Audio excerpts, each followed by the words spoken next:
Alright guys, I know there hasn't been a video up for a while, so I figured I'd give you this deck profile. It's obviously Madolche's. I didn't take first at locals, but I was able to take second. It was a mirror match, and she beat me to the combo, so what are you going to do? Anyways, so pretty standard. We're running 3 Madolche Stratos of the deck. We're running 3 Hootcake. He's, honestly, people say Angeli made the deck, and it did, but Hootcake's really what really gets you to your combos and what allows you to really go off. Plus, if you Angeli this and then into Messenger, this can't be destroyed by battle, so that's always good. I was going to play 3 Angeli, and then I actually ended up pulling the third one. I only had 2, and then I ended up pulling the third one. 3 is the best. I don't see it really getting limited on the ban list at all. It's like a Lone Fire Blossom, but you can only use it once per turn, so it's not nearly as horrible as that. Obviously, tribute this, get to Hootcake, Hootcake's effect, go off. Yeah, it just makes the deck fantastic. And then I am only playing 2 Messenger because I hate him, and I always draw him. He does get you your search, obviously, and if you draw this and then search it off Hootcake, you are missing one, but honestly, I never was in a position where I wish I had had a third. So I don't side it. 2 is good. He's not very good to draw. He can become a beater, but people get around him.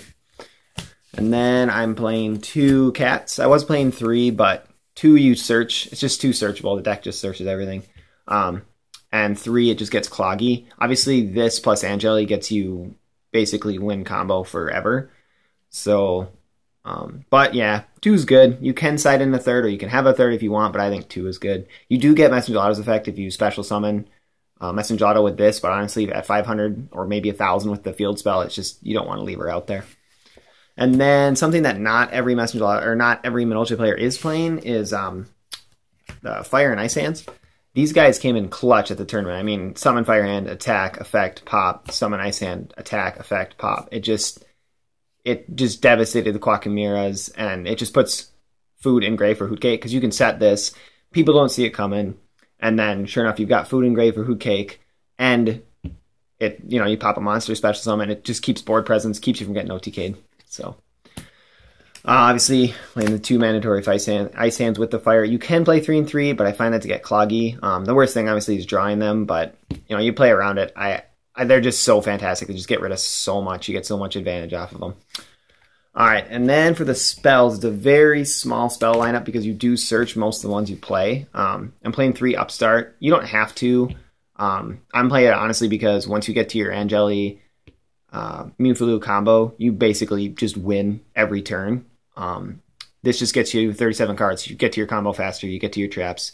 You get to set up that much faster. So, and then I am playing 2 Chateau and 1 Ticket. I was playing 2, and you can. It's not bad, I don't think, to play 2, but you don't need it. It gets you free advantage, but once you search, if they MST it, which is not, I mean, at least in my locals, MST is not played very much this format.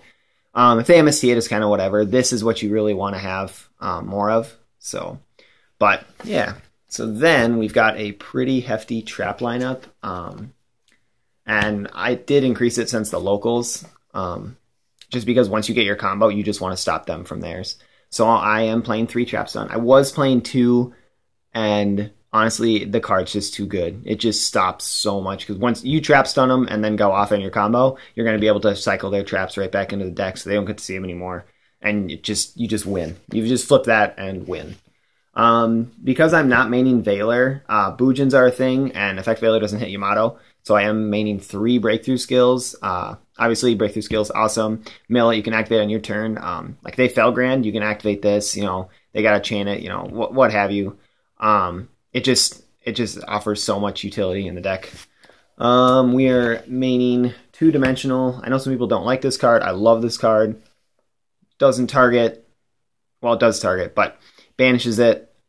Just a fantastic card because it doesn't destroy. So, and then I am playing 2 Mirror Force. Allows you to get rid of boards. Another just a trap for the back row. I mean, honestly, it's like 17 traps or something in here, and it just clears boards. And and this was actually a suggestion at the locals, Phoenix Wing Wind Blast. The reason you play this is because it gets rid of problem cards and not just back row. It gets rid of monsters. So honestly, Kaiser stops this deck. I mean, if you play Boojins and they open with a Kaiser, you're basically just stalling and seeing how long you can stall until they go into something. With Phoenix Wing Wind Blast, you can Kaiser that right to the top of the deck, go off, get your plays, and then you're kind of set that way. And then there are one-offs I'm playing, the one Bottomless, the one Torrential, the one Compulse, Solemn, and Palooza. Obviously all staples, that all makes sense. You can play more than one Palooza, but honestly drawing it I don't find very good. You want to just be able to search it. And sometimes you can draw it and it'll sit there for like 4 or 5 turns until you've got enough cards in hand. I had one game where I was playing dumb. I attacked into a Mirror Force, and so I still had like 4 cards in hand, so I just Palooza it and then cowboyed him for game. So, alright, and then moving on to the extra deck. This has evolved quite a bit, but we're going to be playing one Fortune Tune. Obviously sit on it, can't be destroyed, and you get 500 life points. And then target the 2 level 3, so you can target like Mewflu and Hootcake, or the guys off of this card you can target and throw them right back into the deck. Playing the one Zenmains because Zenmains does things. I didn't really go into it at the tournament. I don't know if I went into many of these.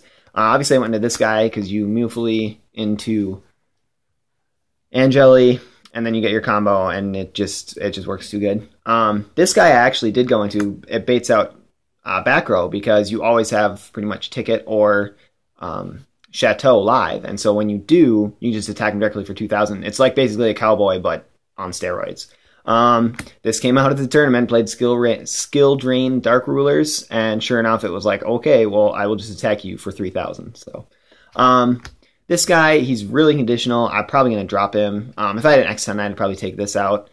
2 level 4s, it can make a second attack, but you can only do it with your 2 Messengelados, so he's not really good. Cowboy, obviously Cowboy for game.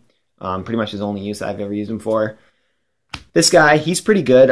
It's cool too, you can activate it twice per chain, and so if you've got the free cards, you can basically do this, and then, or if you like Mewflu into Messengelato to get the field spell, and then Messengelato with like a Fire Hand, you can add those back and go into this, and like they can't chain it, or if they dimensional or effect veiler, that kind of thing, breakthrough skill, you can chain it back to their monster, and you can do it twice per chain. So another one, obviously Mace Stroke, face down, all that good stuff.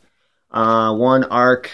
In this deck, you definitely do not need to play 2. You have the Messenger, or you have the Tiramisu. You just don't need to play 2. It just gets cloggy, and it's not needed. But you definitely want to play 1. You've got the one Black Ship of Corn, do 1,000 burn damage, remove 1. That's all good. One Regna Zero, that actually comes in handy against the mirror match, because if they've got the field spell, as soon as they go for their plays, you can just destroy and draw 1. And then to finalize it, you've got the 2 Tiramisu's. You know how that works. Shuffle them back into the deck. The only thing you have to be careful of is if you don't, you always want to make sure you have the right play, because you can't activate this unless you have Targus Engrave. So if you activate Levier's effect and then activate Chateau, that's not good. You're going to end up without targets unless you have another field spell or ticket, so you can end up without targets. So just be careful of that when you are playing the deck. To round it off, we will do the side deck. And the side deck, pretty much everything I liked in here. I probably would take out a couple things. Main and 2 Veilers. These went in against the mirror match. Obviously, you want to stop them. So 5 versions of basically stopping monster effects. That's good. I don't main them just because I've got Fire and Ice Hand. That's food for Hootcake. And then I hate Boojins. And it doesn't really work that well against Boojins. I've got one Thunder King. He only went in once. You do search a fair amount, but honestly, your monsters are pretty big, and he's just not that necessary. I would probably take this out for something else. One Transmigration. This didn't go in, but it's there. This card, if you don't know, if you play Boojin, or if you play Madolches, you need to just play this card. When your opponent activates a card that specifically designates a monster in the grave, you can remove all monsters from playing both players' graveyard.